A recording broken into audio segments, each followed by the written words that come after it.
Hello guys, welcome back to my channel LiLBro TV. Today I'm going to teach you how to change photo in Google account. First, go to your Gmail account. Click profile. Choose the email you would like to change the profile photo. Tap the profile icon and choose Google account.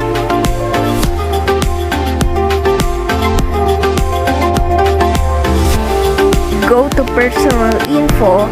Here you can see add photo in basic info. Tap the add photo icon and change photo from your gallery.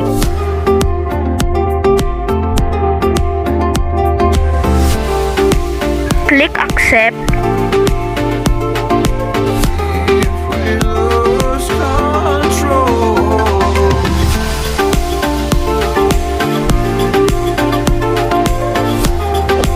Here you can see you have already changed your photo in your Google profile. Done!